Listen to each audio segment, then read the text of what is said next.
so bad. It sounds like there's an axle just being torn apart, but it's the diff. Oh. What I'm really worried about is I'm in traffic now, stuck going up a hill, and this car like doesn't have any working lights. So if I need to put hazards on, I am screwed. Made it. Not sure how, but made it. And I think the car is happy. Like the taillights started working. Like these lights haven't worked forever. It just wants to be driven. This is everything. R200. I'm gonna just weld this for now. So put a Lincoln locker in there. Eventually probably do like an M factory if I want to keep this set up. That's why I'm just gonna weld it. I don't know if I'm gonna keep this or maybe go to an 8.8. I just want to get this car running and driving so I can have fun with it for a little bit again, because it's literally sat all year. I've driven it once and I hate that. The rear setup, I forget. I'll put it in the description what this setup is. But basically, we're using the 300ZX turbo axles, which these are good for like 600-ish, I think. Correct me if I'm wrong. But, I mean, we're only making 300 for now. And basically, it just welds this flange onto the factory Z hubs. And then I don't know what the setup is with this. I'm gonna just have to actually tap out basically all three of these and then put them in the other holes, because I have 5x114 wheels on the car right now. But I could run I'm assuming this is a 5x114 wheel setup, which would be nice, but I don't have a front setup, so I'd have to change that. Undecided on what I want to do. Also, it comes with these cool brackets. I can run 240 rear brake calipers, so I can ditch the actual drum brakes. For now, we're gonna do something sketchy. Yeah, I've never done anything sketchy in my life with this car, but I'm just going to cap off the rear brakes. Be good for burnouts, but I don't have the brake set up with me, and I want to get this car fixed and driving so I can drive it back home today is the plan. One thing I don't know is I think I need a front diff mount, because the R180, or actually this is R160, doesn't work with that. So we might have to get creative with some metal and just weld something up for now until I figure out what I need. But the goal is to tear this differential out, weld that one, throw it in, and drive home in a few hours. So fingers crossed we make that happen. If you want to hear how bad the diff is, we'll pop her in second here, fire it up. I really need to get a new starter in this car. Oh, it actually sounds pretty good right now.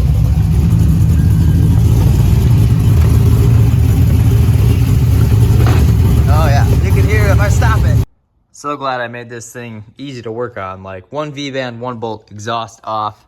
But I've noticed, yeah, I didn't loosen that. Didn't loosen that at all. So that could be where some of the noise is coming from, is the drive shaft moving around. I am really happy with how easy these bolts are coming out of here. Those are some old bolts, haven't been touched for, 50 years, and I just impacted them out and they didn't break. New cars, that doesn't happen. So I guess the saying, they don't make them like they used to, is true. But yeah, hopefully I can make that diff work with this mount. If not, I'll get creative and make it work. Well, so much for a couple hours and driving home. Took the diff out. Well, actually the diff isn't even out. I just decided to take the drive shaft out just to inspect things and make sure this would work. And guess what? These two flanges are different. And this does not bolt to the R200. Different splines.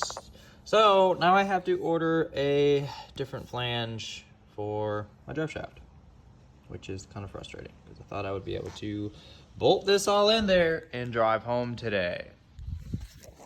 Now I need to make it a roller so this lift is available for us to work on tomorrow. Not what I wanted to do. And now I need to get a ride home because I drove this car here. Frustrating. Old axles and hubs, everything is out. It's fairly easy to come out, actually. Just have the diff left, which should be mustache bar and should hopefully slide out in front of this guy, which not very strong, but yeah, upgrades hopefully in the future, maybe? I don't know. I'm really hoping this works on the other diff. I have no idea. Guess we're gonna find out.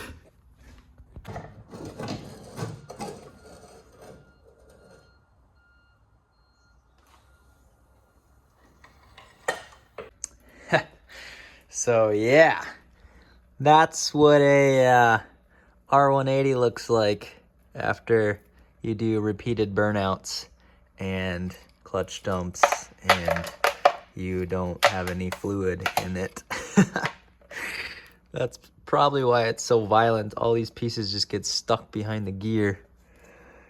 The gear's actually not tore up, which is surprising. I can't even turn it. Oh yeah, that's stuck. Yikes. All those spider gears are just wrecked. Wow. I made a mess too. Yikes. All right, time to take this one apart and weld it and shove it in there. Getting this baby prepped for the Lincoln locker. Even though it's not a Lincoln. So I will call it a Lincoln. Don't worry, it's non-fluoridated. I'm not gonna die, especially after burning all of it off. It'll be fine. All welded. I'm not gonna show you my welds because, you know, the internet thinks that they know how to do everything the best way possible, but made sure to clean all the slag out. Resealed it. Mustache bar is bolted up with mismatch hardware because I didn't have the correct bolts that came with it. Again, this is probably gonna have to come out eventually for more upgrades and whatnot, but hopefully this front mount lines up where it needs to be in relation to these back mounts. We'll find out in a second. Since I'm waiting on drive shaft parts, I'm doing some stuff at home.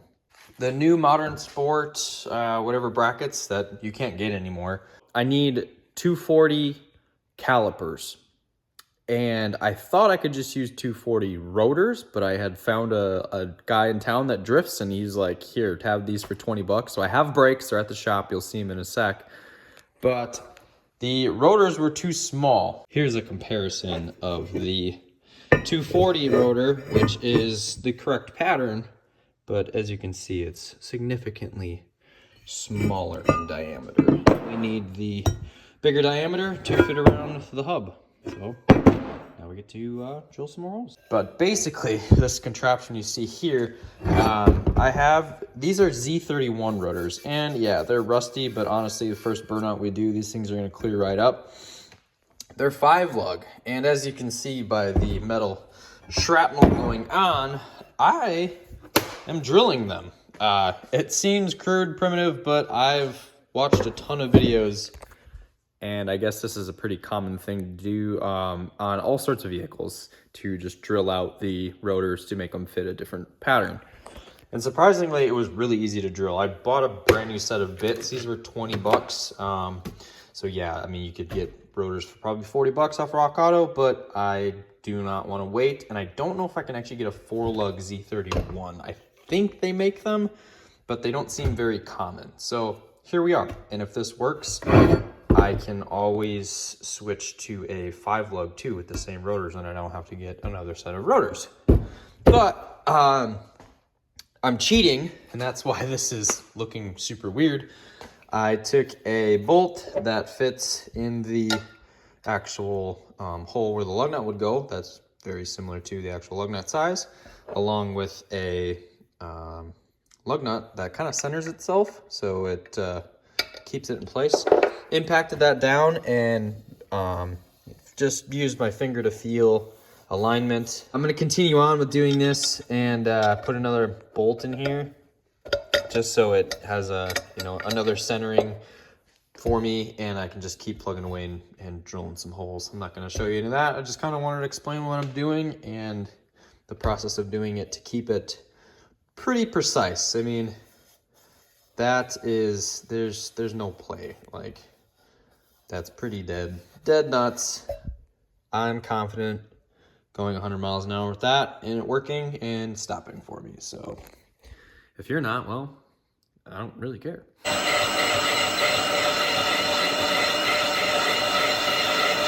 All right, it's assembly time. And our drilled rotors worked out perfect, except for, you know, old casting. I actually had to grind this for them to sit nicely. But get this right. They slide right on.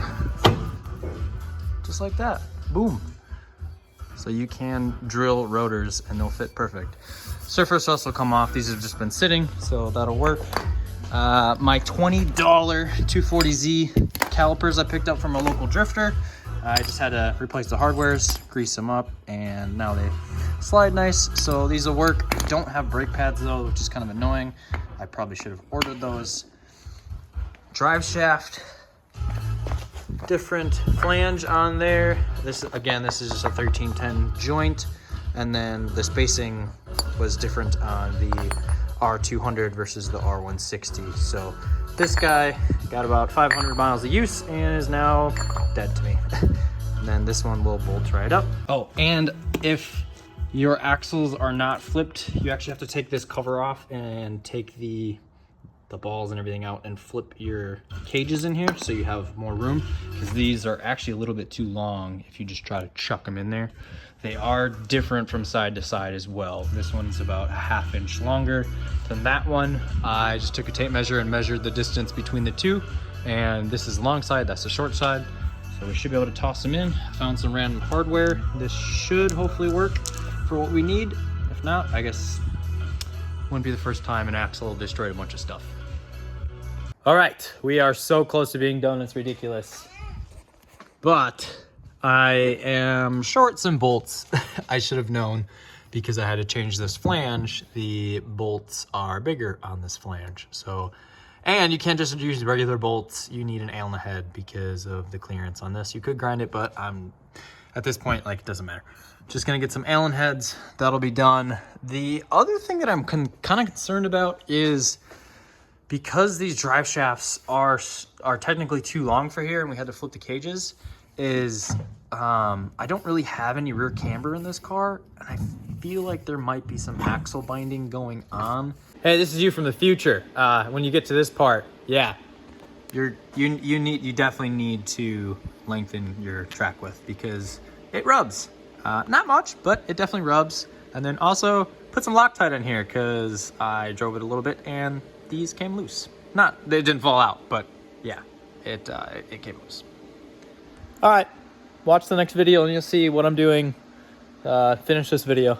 Because of how long they are, and I don't have, I need to actually get lower control arms or the Techno Toy camber bushings. That way it pushes the track width out. Honestly, this is a McPherson setup and they need tons of camber. Like S2000s, I mean, even S2000s, we run 2.5 in the back, 3 in the front. This, ideally would probably be 3 in the back, 4 degrees in the front, because it's McPherson and that's what these cars like. Oh, also, mustache bar bolted in just fine. I had to go on the opposite side of what the other one was, and this front actually worked, which I'm happy about. Although that thing's gonna be RIP real quick with doing launches. Note to self, remove your fill plug before installing this piece, because it's pretty much impossible to get to that thing. I almost stripped it out. So close. Had to pick up some new hardware for the drive shaft. That'll go into there, like so. Fill the diff up, and I also have some $20 O'Reilly's pads to go in these guys. Eventually we'll get some Hawk pads because, you know, we got the hookup. But for now, these will work just to make sure everything works, because I don't want to throw a bunch of money on it if I don't know if it's going to work. All right, we have disc brakes in. I already tested it. These work. They're all bled. Everything seems to be rotating freely now that, you know, I have fluid in the diff.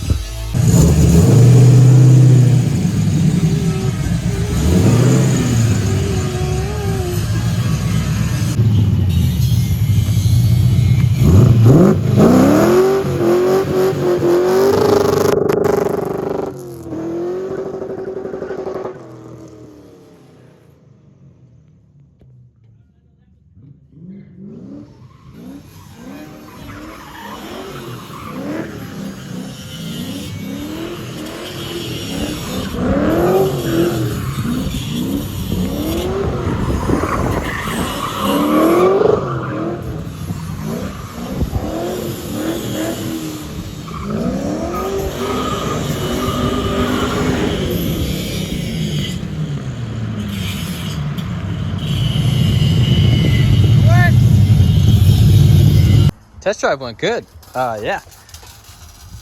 Burns rubber except for, that's not supposed to be like that. Crank pulley came out and all of a sudden my temp started climbing. No alternator. I'm gonna have to fix that. So I hope you enjoyed that. Maybe I'll do another video of just burning up the tires on this thing, but until next time, we'll see ya.